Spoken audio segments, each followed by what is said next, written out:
While the conflict between the demi-humans and the celestial clan raged in the south of western Serbia, new unrest gathered in the north.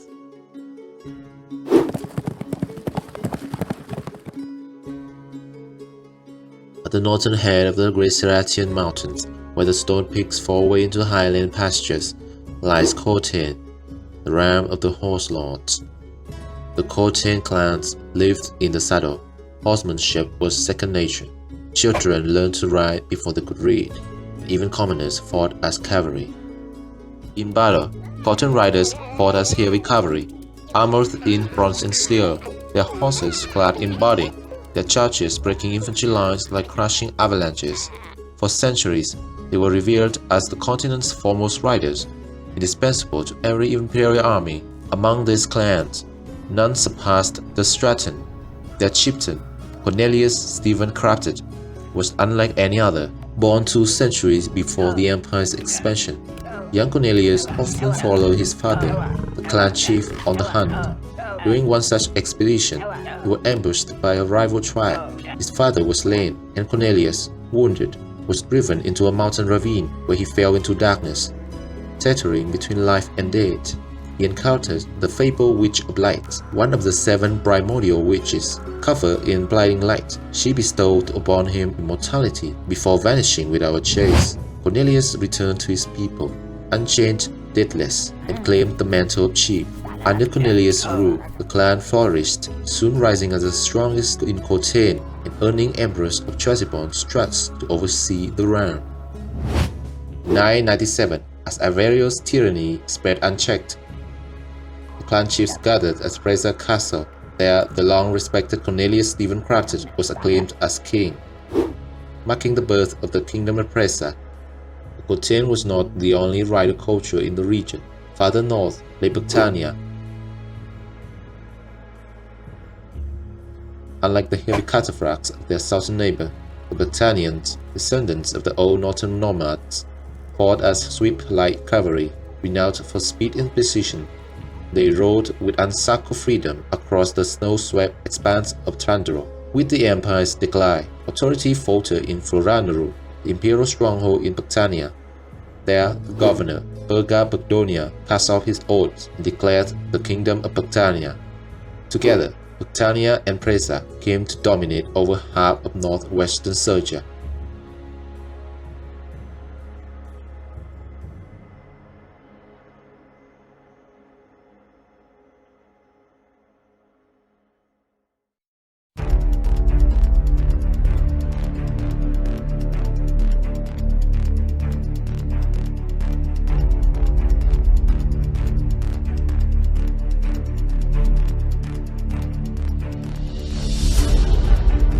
In the summer of 2002, Cornelius paid lavish tribute to the enigmatic Dark Elves of Lowry Forest.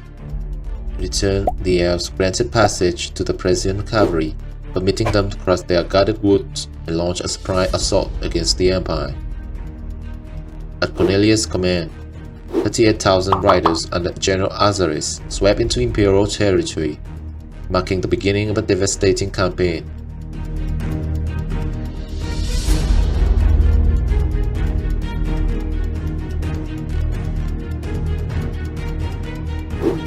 Presian's target was Solasica, the capital of Castiaum.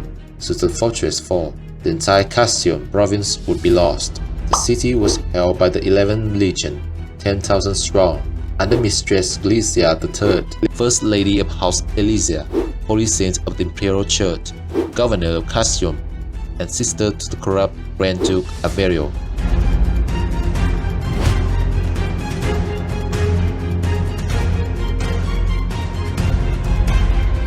Unlike her older brother, Glycia was famed for piety, discipline, and devotion to her people.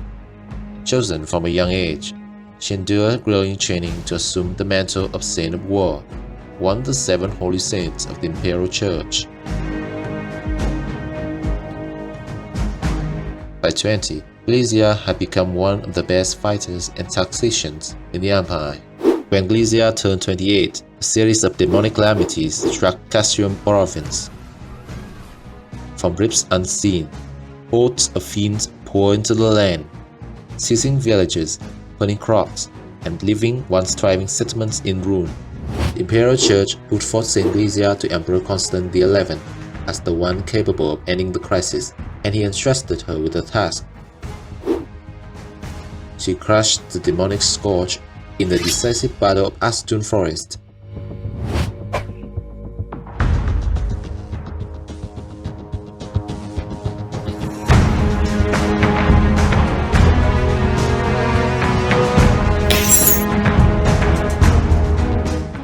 From relative obscurity, saintess rose to fame across the empire. In recognition, the emperor named her governor of Castiaum and commander of the 11th Legion, charged with guarding Scholastica, repelling any new demonic threat, and preserving order in the region. Now in her 50s, still young, beautiful, and energetic as ever, the Saintess Glycia III swore to defend her lands against all foes.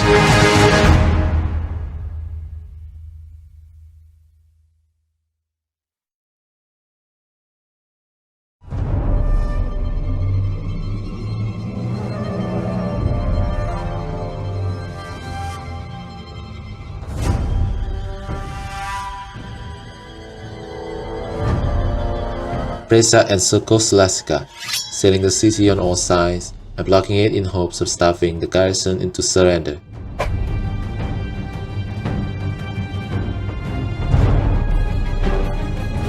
Outnumbered and pressed, Saint Glycia sent appeals to the southern loyalist states of Arcelon and Ardentia. The first to answer was Hazel Kayaks of Arcelon, who dispatched his cousin, the veteran general Ursal Kayaks, with 40,000 men.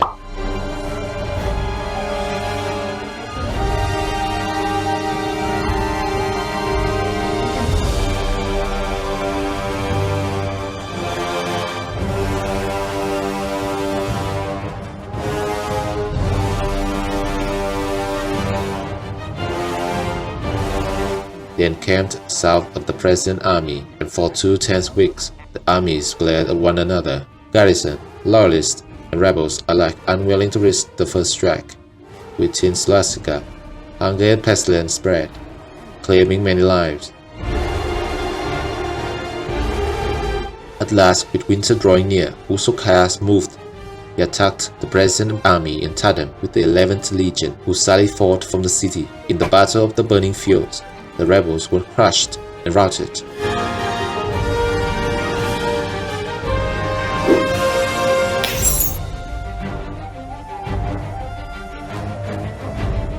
Soon after the victory, reinforcements from Ardentia arrived, led by the contemporary head of Celestial clan Rachio Astava.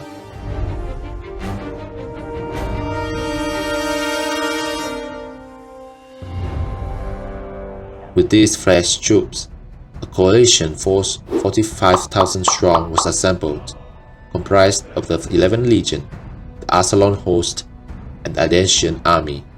Together, they marched north into Presa itself. The Loyalists stormed the crucial fortress of Linium, butchering its defenders and clearing the road to the present heartland.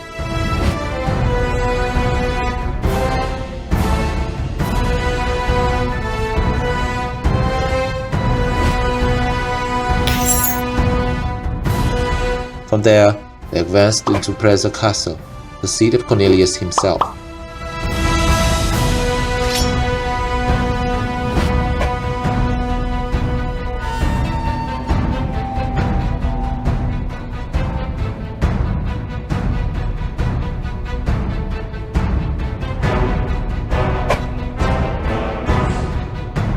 The siege dragged on for half a year. Starvation and disease permitted the castle. The situation grew so desperate that the proud riders resorted to eating their treasured steeds. Still, the walls held, though Cornelius knew they could not endure much longer.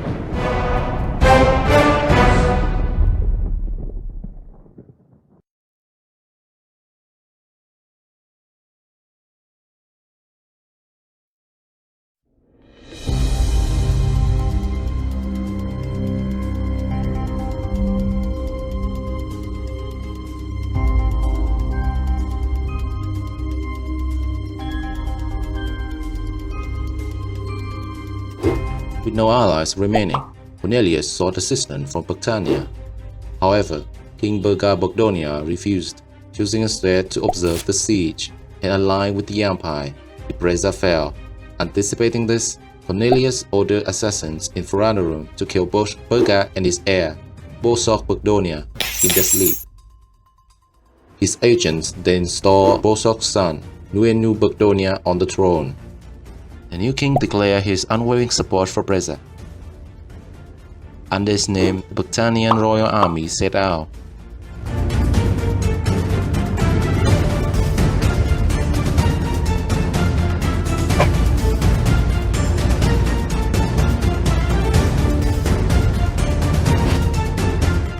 Sweep as the northern winds, they descended on Linium, crushing its unsuspecting garrison before galloping at full speed toward Breza. Their pace was so relentless that the Loyalist coalition remained blind to the disaster at Linium and to the storm of horsemen hurling down upon them.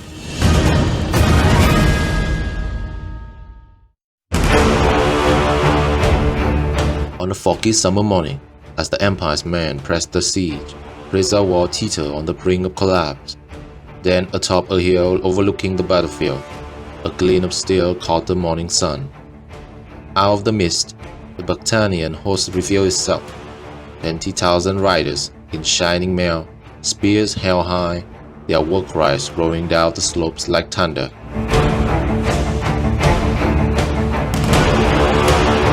The coalition camp erupted into confusion. As the Imperial men grasped the situation, panic spread like wildfire. Generals shouted and gestured desperately, trying to stabilize the front line, but it was too late. The cavalry of Bergtania charged down from the hill and crashed into disorganized infantry.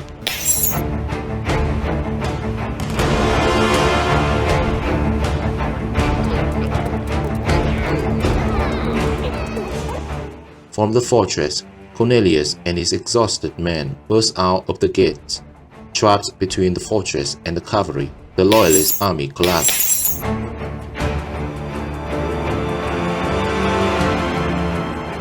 What started as a siege turned into a massacre. The land outside Breza turned into a killing field. In the aftermath, General Anelius Vacoran of the 11th Legion, General Uso Kayaks of Absalon, Rachio Astrava, clan head of the Celestial clan, and over 20,000 loyalists lay dead beneath the bloody walls of Breza.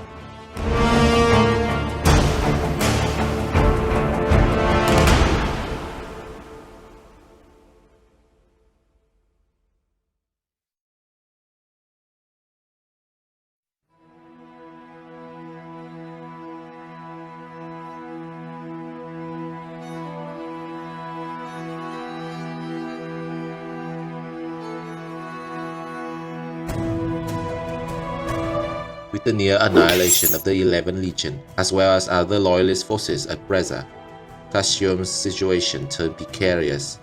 Seeing the hopeless situation, Lysia decided to travel to the imperial city of Trabzon to meet her brother, asking for more reinforcements. However, the road to the capital was blocked by many rebel states. The saintess knew the road before her would be one of peril and trial.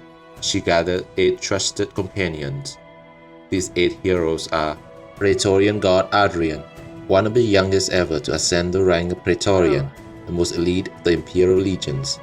Though capable of achieving higher ranks, he chose to serve the saintess as bodyguard and servant. Seba the Iron Eye, a Solasican levy who rose from obscurity by his bow. Tempus Austerion, once the knight captain of the Legion, a hardened veteran who towered over both friend and foe. For decades, he had fought at Lysia's side. Aster Exarch of Solasica, a man of profound faith from the western branch of the Imperial Church, he devoted himself to the same.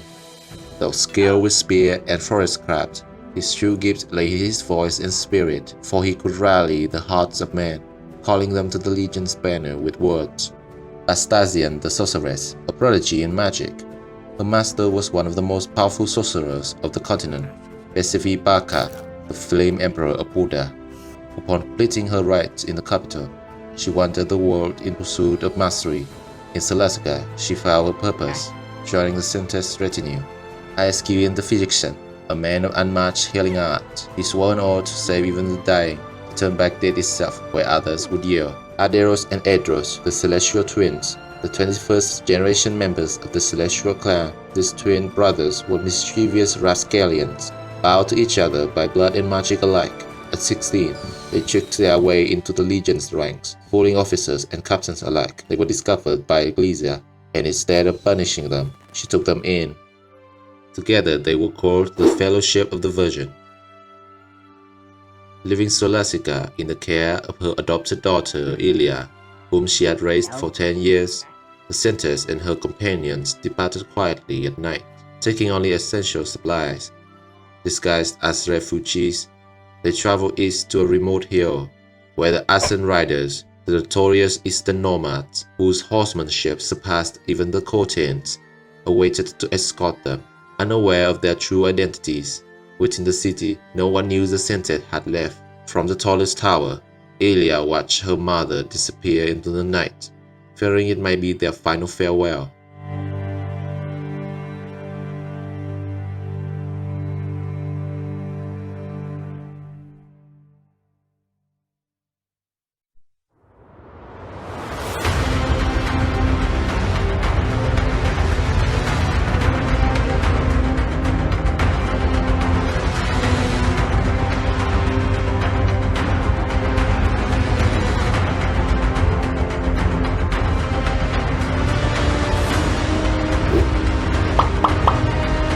One year later, having recovered from the previous battles, Reza returned and besieged Scholastica once more.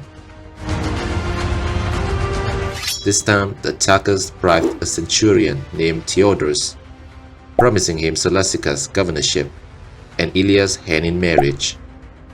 With his help, the gates of Scholastica were opened. Fire spread through the city, and riders stormed the citadel, killing everyone they found.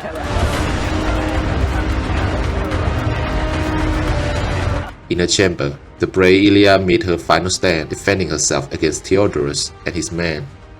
Yet fate twisted cruelly. The Brazians stormed in, killing Ilia before she could survive the night, and their spears found Theodorus as well, adding the traitor's treachery. Many miles away, the young Praetorian guard Adrian, riding with the Asen riders, felt a sudden chill. He stopped, looking back, chest aching, and tears streaming down his face. He knew in that moment that Ilia, his lover, was gone. Biting back his grip, he turned forward, silently swearing that one day vengeance would be his.